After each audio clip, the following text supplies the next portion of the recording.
Family of Mzee wetu Mwai Kibaki, the third president of the Republic of Kenya, distinguished guests, the panelists, the professors who have talked to us, and all the people who have come here for this memorial lecture and luncheon for the greatest president of our times, the late Mzee Mwai Kibaki.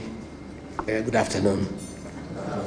I'm really very honored that I was invited to come for this lecture, and I want to thank the professors who spoke here to us about the leadership of Mzee Mwai Kibaki. Mzee Mwai Kibaki is a legend. He's a reference point in matters governance, and anybody who talks about governance in this country, there is reference to his leadership. He left a legacy that remains permanent, that is visible, and that is felt. His greatest achievement was the economic restoration and transformation of this country. And because I'm somebody who listens to the ordinary people, they tell me, don't tell us about economic growth, don't tell us about economic survey, don't tell us the economy has improved from this percentage to this percentage. We want to feel the growth the way we felt it when Kibaki was president. Because there was money in circulation, there was infrastructural development that is feasible, and people say they don't want to be told theories. They want to feel economic growth the way they felt it when Mwai Kibaki was president between the year 2002 and 2013. I want to really acknowledge the culture of hard work that the late president inculcated in all of us, asking people to work hard. I remember when he was sworn in as president, and he made his first visit to Ubaya, and those of us from Nyeri were very excited to welcome our son home, and we were lining up everywhere waiting for him. And when he reached Karatina, where I was, he didn't come out of the vehicle, and he lowered the window by a few inches, and then called a PC, akamuuliza, bwana PC, nini naendelea hapa? Hii watu yote, it was around 11. Nani nachuna majani chai? Nani yuko kwa shamba ya kahawa? Hapana, hapana, hapana, tutaharibu. Tukiendelea namna hii tutaharibu. He put the window up and drove to Odaya. Nobody ever came again to meet Mwai Kibaki. Watu walienda kwa mashamba.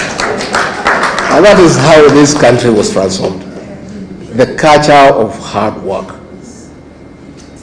I want to say that many people today who are solid in this country, I included, we made our money during the time of Mwai Kibaki. Because government documents were respected. If you had an LPO issued to you from government, you could walk into a bank and get 50% as LPO financing, because you do the work and you will get paid.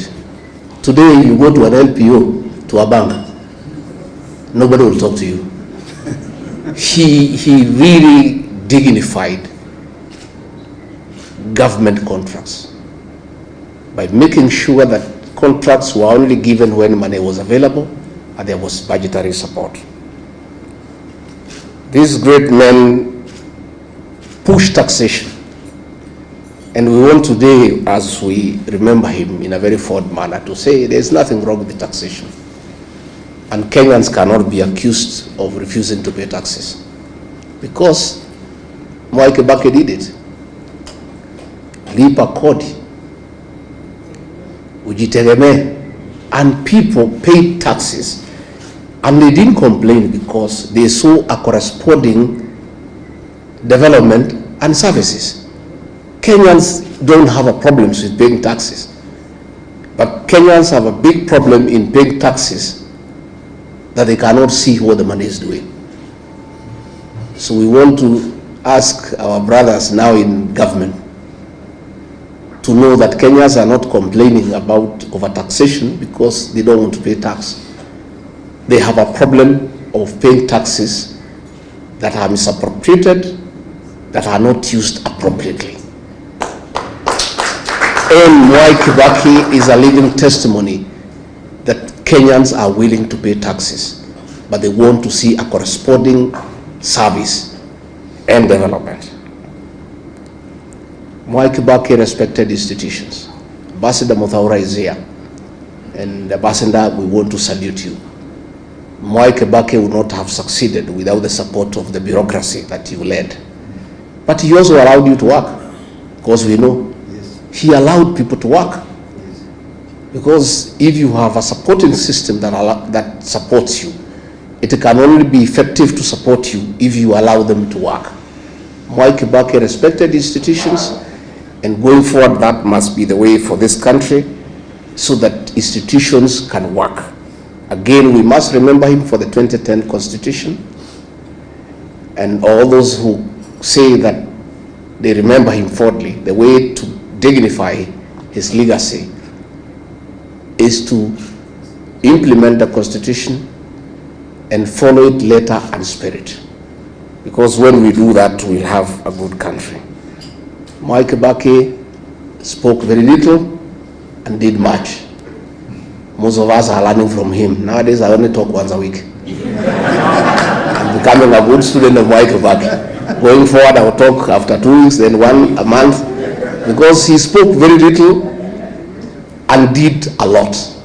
You know, and I think you don't need to speak much. You just work, and work can be seen. And if you remember free primary education, it was real. Today it isn't. And Mwai Kibaki didn't have to talk about it. How kuipigia debe, he did it, and it was there for everybody to see and to feel. Let me, Judy and your siblings, thank you, because many people do not appreciate the place of family in leadership. There's no leader who can succeed if you don't have family support. The fact that Mwai Kibaki was a very successful leader in this country speaks volume of the support that the family gave him. And therefore, as we celebrate him, we want to honor the family for standing behind your father, supporting him at home, and allowing him to dedicate his life to the service of this great republic. Again, we also want to honor the Kibaki family because despite many challenges and temptations, you never allowed yourselves to be misused by entrepreneurs to spoil the name of your father and yourselves. Mwai Kibaki is gone, but his integrity and that of his family remains up. Nobody has ever seated Mwai Kibaki and his family in any scandal in this country. And we know the temptations around family by people who want to use proximity to power. So you have really dignified your father because his name is good, and nobody has ever thrown him into anything that would have looked conflict of interest or commercial interest for his tenure in State House. He did a good job, and we want to really salute the family because that is really the way to go. Dr. Mukisa Kitui, we are envious of the cabinet you served at Mwai Kibaki, that you are allowed to speak.